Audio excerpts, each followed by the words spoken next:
The news just coming in, Donald Trump says it is possible that the North Korea summit could be held on the 12th of June. This is news just coming in. Donald Trump, President of the United States, saying that the summit with North Korea could still be held in Singapore on the 12th of June. Right, we'll get you more on this story in a bit, but that's the big breaking news here on WION this moment. That Donald Trump says the summit with North Korea could still be held on the 12th of June. And joining me for more on this story is my colleague Palki Sharma Upadhyay. Palki, what more details do we have at this point in time? What exactly has Donald Trump said there? Well, he's been quoted as saying that the meeting could still be held on the 12th of June as was planned earlier. And we call yesterday's decision his biggest U-turn. I think we spoke too soon, because he seems to be doing one every day.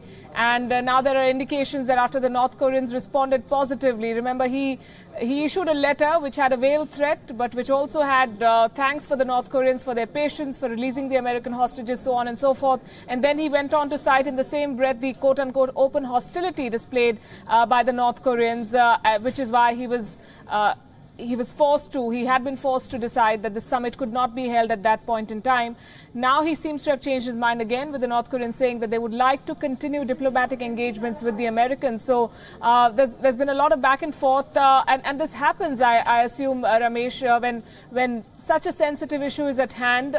There are discussions, there are hard bargains and negotiations, but all of it doesn't come out in the way it has, with the President of the US on one day saying that this summit stands cancelled, complete with a signed letter, and then the next day he says that it could still happen. And remember, this comes 2 days after he released those commemorative coins, so I really don't know where Donald Trump is on this one. Absolutely. So what is the world supposed to make of this flip-flop by Donald Trump, Palki? Another U-turn? It would seem like one, and going by our own experience and the number of flip-flops that he's done, I think we'll have to wait till the 12th. Until it happens, we will not know whether it's going to happen or not. So the President of the US himself has not tweeted. That's his chosen and preferred mode of communication. This is coming from agencies, news agencies, Reuters and AP, and they're quoting him as saying that the meeting could still happen. So either he doesn't remember what he did yesterday and it's early morning in America, or something has happened, some development has happened which we are not privy to, which is why he's decided that this could still be rescued. Who knows, it could be a word from the South Koreans. Maybe he's got the Chinese on board. Remember, Ramesh, we've been reporting that the Chinese weren't exactly on the same page as the Americans on this one, and they thought that this was going to be America staking claim on the Chinese turf. They've spent a lot of money and lives in the Korean War, and they've supported North Korea since. And a peace treaty wouldn't have been possible without the Chinese on board. So maybe something has happened behind the scenes which gave the American president the confidence that the summit could still be held. But going purely by the kind of statements that he's made and how they've been received, I think his credibility has taken a hit, and I'm not sure very many people are holding their breath as to what is coming next. Absolutely. Palki, stay on if you will. I'm now joined by Professor M.D. Nalapat, who keeps a close watch on Chinese affairs. Professor Nalapat, good to have you join us back on WION. Now, the ink has barely dried on the letter that Trump wrote addressed to Mr. Chairman Kim. And now we're hearing that Donald Trump says the South Singapore summit could well and truly be happening on the 12th. Well, I'd like to say that Trump conducts statecraft the way one haggles in a bazaar. You know, haggling takes place every half a minute. The price keeps fluctuating, the offers keep changing, and that happens in the bazaar, and now it's happening in the field of foreign policy as well. I mean, it's a very innovative brand of foreign policy. And I think Trump has realized that from the public relations point of view, his withdrawal from the talks has been a disaster. If North Korea had withdrawn from the talks, North Korea would be the country that is blamed for the talks breaking down. But now Trump and the United States has been blamed, especially after the North Koreans very cleverly went ahead and gave a very, very conciliatory reply to this, frankly, very insulting communication from the White House. Professor Nalapat, who do you blame for this flip-flop? Is it Donald Trump himself, given the fact that much of the letter was dictated by him personally, or Team Trump, especially Mike Pompeo, Secretary of State, and NSA John Bolton, or you think this is his pressure on catering to his constituents back home in the US? Well, I'd like to say that in my view, Trump is under so much pressure from this Russia investigation that it's becoming difficult, I think, for him to evolve a coherent policy. Now, let's say there's an individual who's very ill, who's sick. Now, that person's decision-making mode gets affected. Now, in a sense, Trump is politically quite sick. And a lot of people in Washington are trying to make him terminally sick politically through this Russia investigation. So as a consequence, frankly, his actions, his policies lack a certain coherence. It's not really Trump's fault, because Trump is every day under attack, and every day there's an effort to impeach him and even to prosecute him. So I think that is affecting his reasoning. So I would blame, frankly, the Russia investigation and the ceaseless pressure on a democratically elected president of the United States by forces loyal to Hillary Clinton inside and outside the government for this state of affairs. Also, Professor Nalapad, how do you read or view North Korea's role in all of this? Do you think Kim Jong-un has played his cards well? Kim Jong-un, from the very start, I've been saying that Kim Jong-un is in fact much better than his father and about as good as his grandfather, very frankly, when it comes to statecraft. He is much better than his father ever was. This is a young man, but because he's young, people tend to underestimate him. Unfortunately, throughout the world, people tend to underestimate youth, and the fact that youth can also be exceptionally competent and capable, even against people who are double or more their age. Kim Jong-un is a very shrewd person, and he's working on global PR. He wants to show the world he's a peacemaker. He's not a warmonger, and therefore nuclear weapons are safe in his hands. I think over the last 6 months, he has really been very successful in that, whereas the Trump administration, frankly, has looked like what we call Keystone Cops, a bunch of comic book characters out of the Pink Panther movie. Right, Professor Nalapad, do stay on a moment. I want to read out Donald Trump's tweet for our viewers. His tweet, and I quote, "Very good news to receive the warm and productive statement from North Korea. We will soon see where it will lead, hopefully to long and enduring prosperity and peace. Only time and talent will tell!" Exclamation mark, unquote. Now, Professor Nalapad and Palki, I'll first come to you, Professor Nalapad. Does the fact that Donald Trump still believes the 12th June summit is possible, does it indicate to your mind that Trump is willing to roll back on his demand of complete, verifiable and irreversible denuclearization of the Korean Peninsula? Well, look, it's only in a Hollywood movie that you'll have the North Korean Supremo agreeing to that kind of activity. And the problem is that it seems that many policymakers in the U.S. believe in Hollywood. The fact is that Trump is living in the past. He's living in the pre-Vietnam War defeat U.S. era, in which from 1945 to around the middle of the 1960s, the U.S. seemed invincible. So many of his policies have been framed on that basis. The reality is, as China showed him when it slapped him back very hard on trade, the reality is the U.S. is today much weaker than it was in the mid-1960s, and I think Trump will need to adjust his strategy. I'm sure he will do that, but only after the specter of this Russia probe is removed from him. Those who are responsible for this Russia probe, frankly, are doing enormous damage to the interests of the United States. Right. Also, Palki, now we've known that Donald Trump is a prolific tweeter. He conducts diplomacy on Twitter virtually. Is this a good example of his Twitter diplomacy, you think? Well, Donald Trump has painted himself in a corner more than once by speaking too soon and speaking on Twitter and not taking advice from his team. Remember, Ramesh, last year there was a group of more than 100 psychiatrists in the U.S. who'd signed a petition saying they believed that Donald Trump was not mentally fit to be the leader of the United States. If they quoted this example from yesterday and today, it would, I think, strongly buttress their case. Having said that, I want to disagree slightly with Professor Nalapad. The North Korean leader is not exactly an angel. He has at the cost of the well-being of his people who've been starving, who've been in very bad condition, develop nuclear weapons only to safeguard his rule. But Donald Trump and his policies, of course, show him in a better light. So we'll have to wait and see who drives a harder bargain. Donald Trump claims that he's a businessman who can get good deals for India. This certainly isn't proving to be a very good one for him. Right, Palki and Professor Nalapad, do stay on. I want our viewers to listen in to what Donald Trump said yesterday.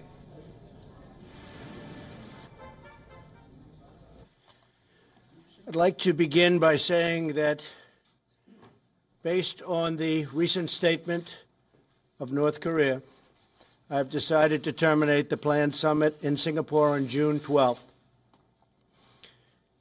While many things can happen and a great opportunity lies ahead potentially, I believe that this is a tremendous setback for North Korea and indeed a setback for the world.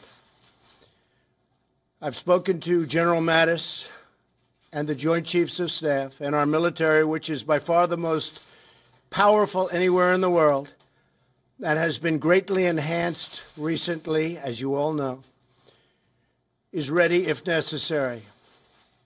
Likewise, I have spoken to South Korea and Japan, and they are not only ready should foolish or reckless acts be taken by North Korea, but they are willing to shoulder much of the cost of any financial burden, any of the costs associated by the United States in operations if such an unfortunate situation is forced upon us. Hopefully, positive things will be taking place with respect to the future of North Korea. But if they don't, we are more ready than we have ever been before. North Korea has the opportunity to end decades of poverty and oppression by following the path of denuclearization and joining the community of nations. And I hope that Kim Jong-un will ultimately do what is right, not only for himself, but perhaps most importantly, what's right for his people, who are suffering greatly and needlessly. All of the Korean people, North and South, deserve to be able to live together in harmony, prosperity, and peace. That bright and beautiful future can only happen when the threat of nuclear weapons is removed. No way it can happen otherwise. If and when Kim Jong-un chooses to engage in constructive dialogue and actions, I am waiting. In the meantime, our very strong sanctions, by far the strongest sanctions ever imposed, and maximum pressure campaign will continue, as it has been continuing. But no matter what happens and what we do, we will never, ever compromise the safety and security of the United States of America. I want to make that statement, feel very, very strongly about it. Our military, as you know, has been greatly enhanced. Will soon be at a level that it's never been before. Our approval of $700 billion this year and $716 billion next year, largely due to the help of a lot of the people with me today and standing right here, we appreciate. But we had to do that for our military, and we've done it, and hopefully everything's going to work out well with North Korea. And a lot of things can happen, including the fact that perhaps, and would wait, it's possible that the existing summit could take place or a summit at some later date. Nobody should be anxious. We have to get it right.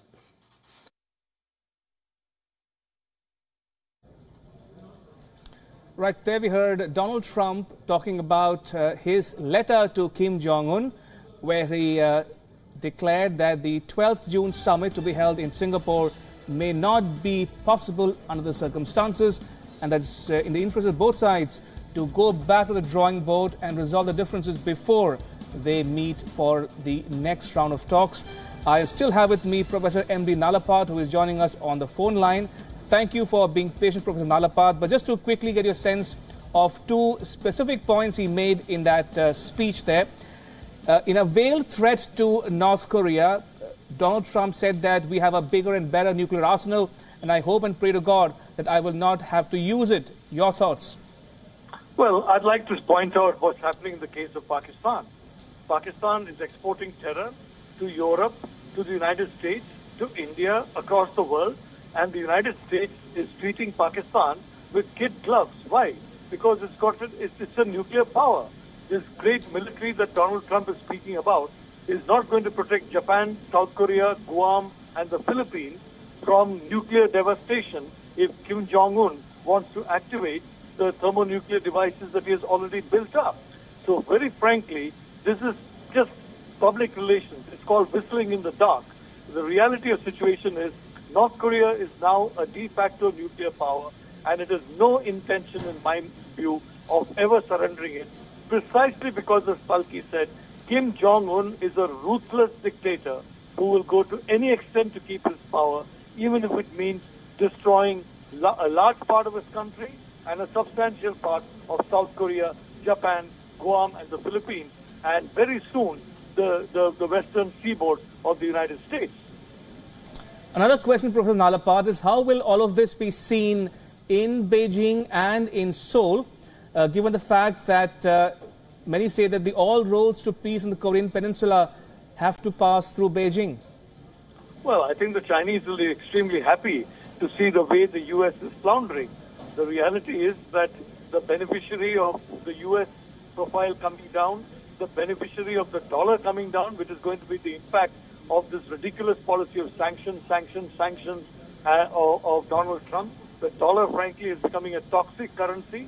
It's becoming dangerous to hold it, and the Chinese are the main beneficiary. I would like to say that China today must be delighted at Donald Trump and delighted at his morass. The Chinese must be knowing very well the capabilities of North Korea, and they would certainly have passed on that information to the Americans. So the fact of the matter is today, frankly, the moment in which you could threaten North Korea credibility appears to either have passed or very soon be passing. I mean, Clinton could have taken care of North Korea. Bush could have taken care of North Korea. But by the time Obama entered his second term, I think taking care of North Korea basically would involve horrendous casualties. And today it will involve millions of casualties. Professor Nalapat, do stay on. We have the latest soundbite of Donald Trump, the U.S. president. Let's listen in. We're going to see what happens. We're talking to them now. It was a very nice statement they put out. We'll see what happens. No, we'll see what happens. It could even be the 12th. We're talking to them now. They very much want to do it. We'd like to do it. We're going to see what happens. Everybody plays games. You know that. You know that better than anybody. What does North Korea need to do for you to get back? I don't know. I'm not familiar with the case, but it's really too bad. It's really too bad. North Korea? She's doing great. Right there. She's doing great. Just looking at us. Right there. Right, so there we heard Donald Trump address the media in Washington, where he's speaking about the possibility of a summit with North Korea. But if I can go one more time to Professor Nalapat, who has been waiting patiently on the phone line. Professor Nalapat, how do you think this will be viewed in Seoul? Now, we know that Moon Jae-in has invested a great deal of time, energy and effort into the peace efforts on the Korean Peninsula. We saw him make his landmark speech in Berlin in July last year. And since then, they've made incremental progress, incremental steps towards peace and confidence building on the Korean Peninsula, including the most recent inter-Korean summit. So what might be going through the mind of Moon Jae-in as we speak? Well, Moon Jae-in must have been very surprised to hear Donald Trump say that he's ready in effect, for war against North Korea and to pay the cost of that war. And so would the Japanese people. Shinzo Abe has actually been very instrumental in, he's as hawkish on North Korea as John Bolton is, frankly, or Vice President Pence is. And Shinzo Abe frankly, now his people will certainly not want a situation in which there's an actual war and in which Japan is going to pay the horrendous tax of more than possibly $1 trillion and $1.5 trillion for that particular war. I'm very certain both Japan and South Korea got back to Trump very quietly and very quickly and told him, President Trump, you made a mistake. We are not with you on this. And that could be part of the reason for this volte-face. And talking about Moon Jae-in, Professor Nalapat, we know that India will be hosting him in the month of July.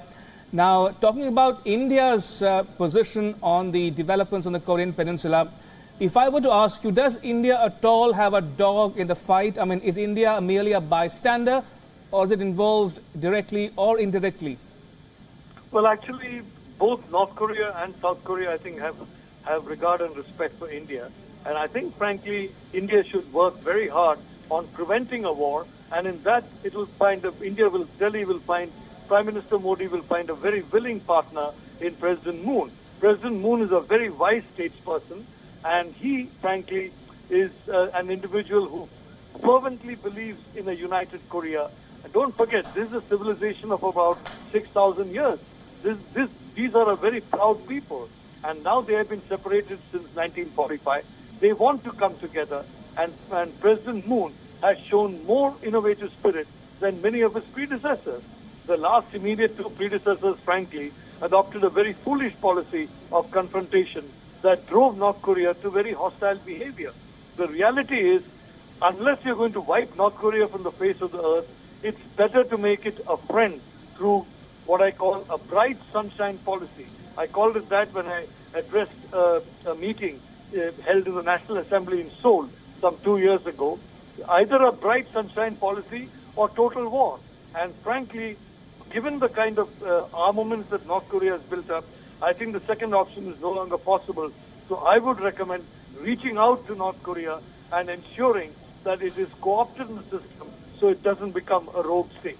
Now, taking off on your point of reaching out to Pyongyang, Professor Nalapat, now we heard Minister Swaraj flanked by former Secretary of State Rex Tillerson speaking in New Delhi last year. And she said that India will not shut down its embassy in Pyongyang because at the end of the day, US might require friendly countries with missions in Pyongyang sometime going forward. So my question to you is the following. With embassies both in Pyongyang and Seoul, yet we see that India is a reluctant player, a hesitant player, very reticent. Why do you think that is?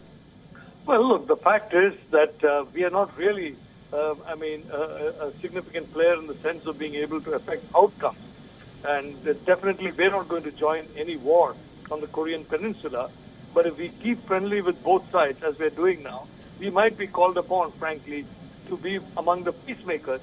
I think that will be a great role. And I think the Modi government is playing it very sensibly by refusing to get involved. Just as in Syria, for example, India has refused to surrender the diplomatic recognition of Bashar Assad in spite of tremendous pressure.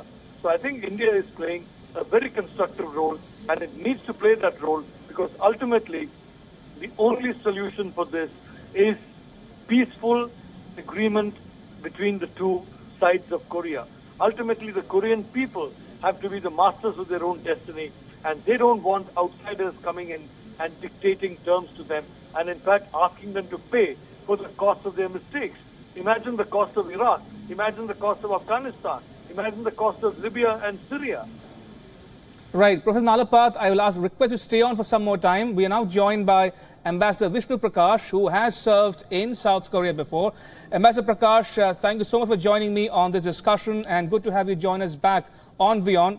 What do you make of this flip-flop by Donald Trump? Yesterday we saw him write a letter to Chairman Kim saying the summit cannot happen under circumstances, and today we hear him say that the 12th June summit is still very much on. Well, it is highly unusual. Mr. Trump's way of doing diplomacy is something that nobody has seen before. Mr. Trump is highly impulsive. He is given to knee-jerk reactions, whereas the North Koreans are hard-headed realists. So, I mean, there is a complete mismatch, so to say. It is very, very important that there is adequate preparations are made. And now is the opportunity to get back to the drawing board, engage in patient diplomacy, work out some kind of an understanding. Because, frankly, the two sides are poles apart. And it is not the economic inducements that are going to work with North Korea. Mr. Trump keeps saying that Kim Jong-un will be happy, he'll be very rich. I mean, what is really the benefit of being rich for Kim Jong-un if his regime does not survive?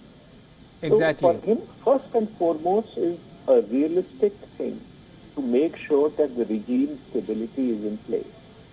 Right. And there is complete lack of trust between the two sides. It will take them years and painstaking diplomacy and a step-by-step approach to rebuild trust or to create trust. And in the meantime, people have to stay the course, be level-headed, be realistic. Right. And instead of engaging in public mudslinging at each other, Absolutely. engage in quiet diplomacy so that some kind of an arrangement could be worked out. Right. Ambassador Prakash and Professor Nalapath, do stay on. I'm now joined by Professor Robert Kelly, who is joining us on Skype from South Korea, where he teaches at the Pusan University. Thank you, Professor Kelly, for joining us on WION. Now, how is this flip-flop being viewed in Seoul as we speak? Yesterday, we heard President Trump write a letter to Chairman Kim saying the 12th June summit is not possible. And today, we heard him say that the summit might still be very much on. Yeah, if you watch South Korean news, as I have been for the last couple hours, they're very much all over this. The South Koreans seem pretty excited. I think this is a reflection of the government, of President Moon's interest in a summit, in a meeting. And we know the South Koreans really, really want this to happen. And the South Koreans have gotten really very excited. It actually really surprises me a great deal. I thought yesterday the letter meant we weren't going to do this. But as your other guests were saying, you know, President Trump tends to flip-flop and jump all over the place. So I guess maybe we're back into this. It's very bizarre. But Professor Kelly, help our viewers understand this. Now, what has changed between yesterday and today for Donald Trump to say that the summit could still be on? Now, on the issue of denuclearization, there seems to be still a big gaping gap or a hole there with no end in sight or a bridging of this gap, so to speak. So what has changed in the interim?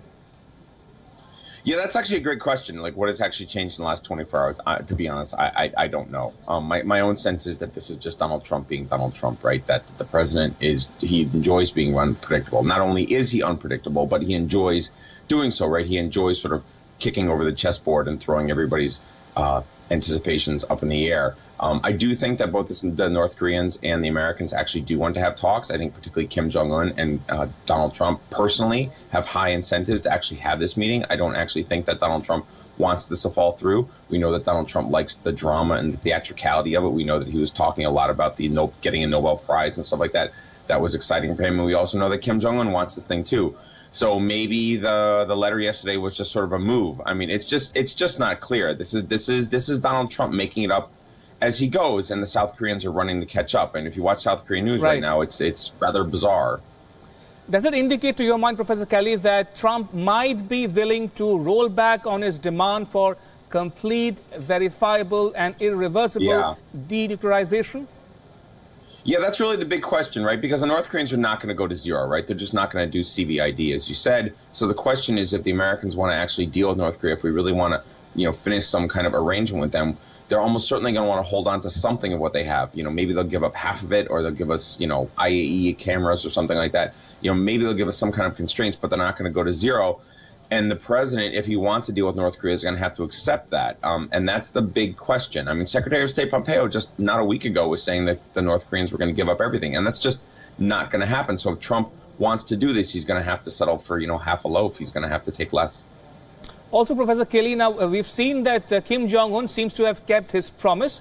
He has dismantled the Punggye-ri testing site. He has taken a number of confidence-building measures since the Inter-Korean Summit on the 27th of April. Do you think Donald Trump is ready and willing to keep his end of the bargain? Yeah, that's just such a hard question to answer because of Trump's personality. I just don't know. I think the American bureaucracy, broadly speaking, I think the national security bureaucracy, broadly speaking, would be willing to make a deal with North Korea. But Donald Trump is just so unpredictable. It's just hard to say. I mean, just as you said, 24 hours ago, the whole thing was over, and here we are 24 hours later, and suddenly it's back to life. I mean, this is just the president being unpredictable. And I just don't know. I just don't know. I do think that the national security community that works on this issue, yes, would like it. If they have any influence over the president, and maybe they do, which is why we're here, they're probably pushing him back towards the table. But the president himself, I think it's just a big question mark. Was Trump done in by his security team, especially John Bolton, who spoke, and Right. Mike Pence, for that matter, who spoke about the Libya model? You think, with the benefit of hindsight, that was eminently avoidable? I do think that Vice President Pence and Advisor Bolton did sabotage Secretary Pompeo's efforts to strike a deal, yes. Secretary Pompeo was pretty invested in this. You could see it from the way he was talking in public, talking about calling Kim Jong-un Chairman Kim, for example, which we usually don't really say because he's a tyrant. But Bolton, Bolton's on the record saying we should bomb North Korea, and Pence is also on the record as a hawk against North Korea. And my sense is that Donald Trump didn't actually provide a lot of staff discipline, and you had kind of a contest between the people below the president, and the Bolton-Pence faction won. Professor Kelly, at least stay on. yesterday. Yeah, your point well taken, Professor Kelly. Do stay on. I want to take that point across to my other guests, Professor Nalapad and Ambassador Prakash. I'm told Professor Nalapad is not with us. Let me go across to Ambassador Prakash then. Ambassador Prakash, Professor Kelly seems to indicate that the national security team of Donald Trump may have done him a big disservice by trying to sabotage the summit. Your thoughts on that? Well, that is an interesting thought. But the fact remains that President Ambassador Trump Prakash, are you still with me? Yeah, very much with you. Can you read me? Hello? Ambassador Prakash, if you can hear me, I meant to ask you, Professor Robert Kelly seems to indicate that Donald Trump may have been done in by his security team, especially NSA John Bolton, Vice President Mike Pence, and Secretary of State Mike Pompeo, in trying to sabotage this summit. I'm with you. Can you hear me?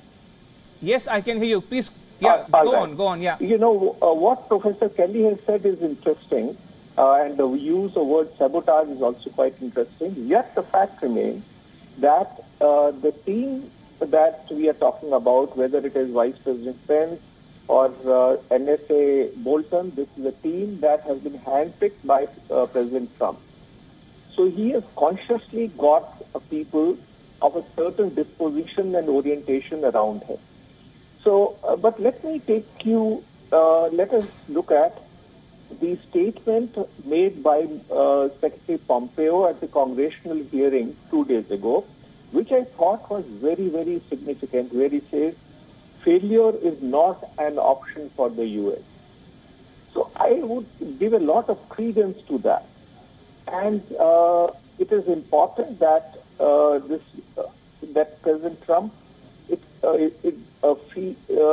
takes this matter seriously.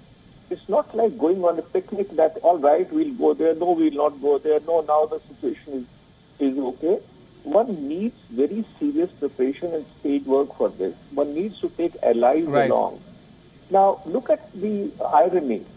2 days ago, Moon was in Washington, and President Trump calls off the summit without even as much as telling Mr. Moon that he is doing that. He goes ahead and accuses China of playing games because of the Italian summit. These do not. These indications are not very positive. They are not very healthy, and it is very difficult for anybody to make sense of what is going on. All that one can hope and say is that let diplomats or his diplomats could start working on that, hold public fire, and work out some kind of an arrangement, because that is the only way to take this process forward, and it's a very weighty process, a very serious process. Right. Ambassador Prakash and Professor Kelly, do stay on. I'm now joined by Harry Horton, who joins us from Washington. Harry, good to have you on WION. And what are you picking up from your sources in the White House? What exactly is Trump thinking? Is this summit on or not?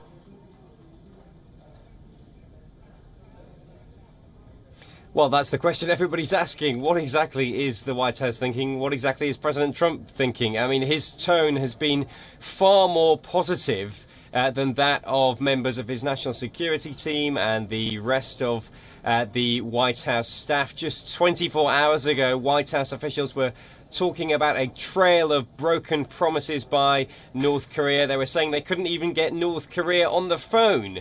Now, President Trump says that the US and North Korea are in contact with one another, and he says that he's hopeful that the summit will be back on, possibly even by June the 12th. So it's very difficult to ascertain what exactly is happening here, but we can say with some certainty that the messages we're hearing from the president himself and the messages we're hearing from other White House staff are very different. So it's clear that at the moment there's a very different viewpoint about what the outcome will be as to whether this summit will go ahead.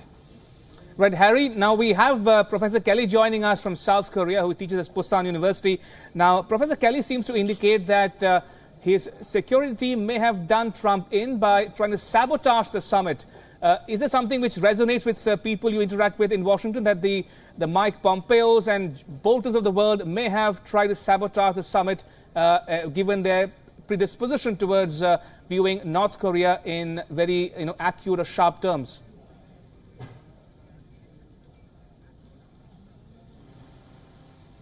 Yes, perhaps. The different sort of tone we've seen from Mike Pompeo and John Bolton, and the National Security Advisor to Donald Trump. I mean, they are far more skeptical of the North Koreans than Donald Trump is. I mean, Donald Trump himself. For instance, Harry, what do you make of the Libya comment by Mike Pence and John Bolton?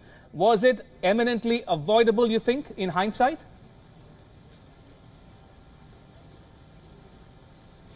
Yeah, I think those comments clearly spooked the North Koreans. Donald Trump himself kind of walked back from those comments. He tried to reassure the North Koreans that the Libya model wasn't something that the US would be trying to follow.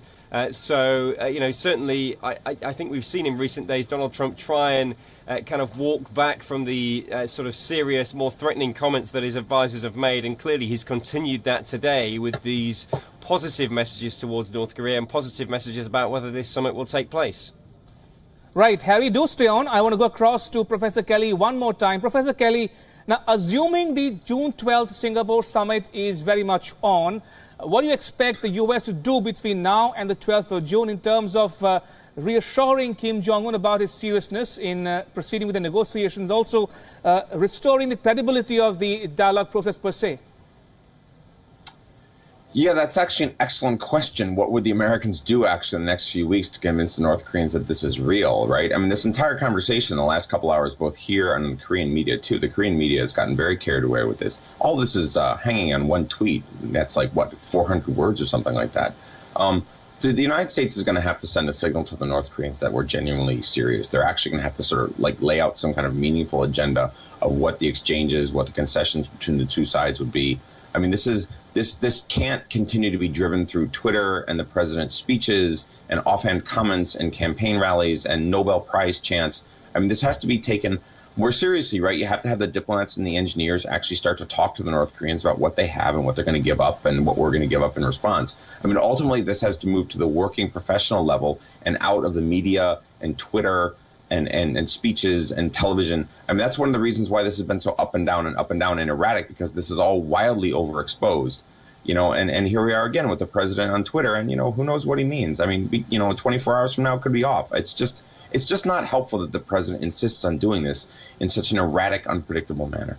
And also, since you are based in South Korea now, in your estimation, do you think Moon Jae-in was really surprised by Trump's letter canceling the summit? Do you think he saw it coming?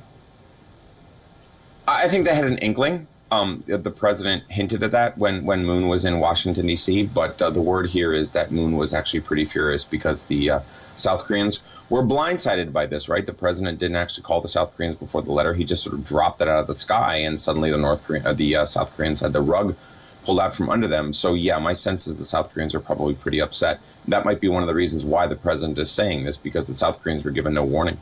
And very quickly, Professor Kelly, that one sentence stands out in the letter where he issues a very veiled threat saying, my arsenal is better than yours and bigger and better, and I hope and pray to God that I don't get to use it. You think that was, again, eminently avoidable? That was an oblique military threat, and I don't know why the president includes language like that, because if he wants the North Koreans to come and talk to us, you can't threaten them. When we threaten the North Koreans, the first thing they do is hit back in outrageous language. This is what's happened before. We know what North Korean negotiating behavior is like, but I don't think the president actually vetted this letter by very many people. It's pretty clear the president wrote this letter himself. And we know the president likes bravado and posturing and stuff like that, but this won't help. The North Koreans are going to read it as a threat. Right, on that note, Professor Kelly, thank you so much for joining us on this discussion. Appreciate it. And if I can go across to Harry Horton in Washington one more time before we wrap up this bulletin. Harry, you think Trump has lost this game of perception? You think Kim Jong-un has come out at least sounding better off than Trump, more reasonable than Trump maybe? Well, I think certainly that's how the North Koreans will try and spin this. They're clear to try and make clear that it's the US who have cancelled this summit, not the North Koreans. They've said in their statements that, look, they're very happy still for this summit to go ahead. So from their point of view, they're trying to shape the narrative in that way. And Donald Trump this morning, in his messages on Twitter and in his comments to the media saying that he's happy for the summit to go ahead, seems to have been charmed by that flattery from North Korea. It is extraordinary how out of step with the rest of his administration on this issue the president has been.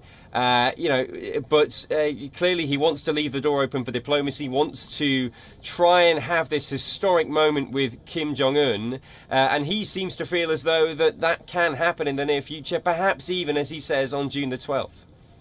Also, Harry, talking about the US-China ties now, we've seen Foreign Minister Wang Yi visit Washington and President Trump talk about Xi Jinping as a poker player, a good poker player. Now, many say that all roads to peace on the Korean Peninsula pass through Beijing. So, in your estimation, you think the US-China leg of the dialogue, so to speak, is unraveling? Well, look, I mean, there's many different parts at play here. The US have been clear that they want to keep this maximum pressure, maximum sanctions campaign against North Korea in operation. They want to, in fact, impose some even tougher sanctions if they can.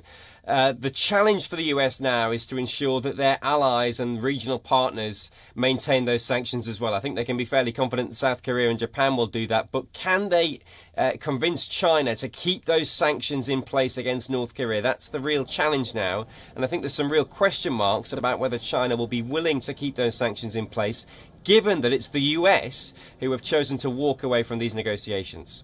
Right, on that note, Harry Horton in Washington, Ambassador Vishnu Prakash in New Delhi, Professor Nalapath and Professor Robert Kelly. Thank you all for joining me on this discussion. Appreciate it. And that's a wrap on this bulletin.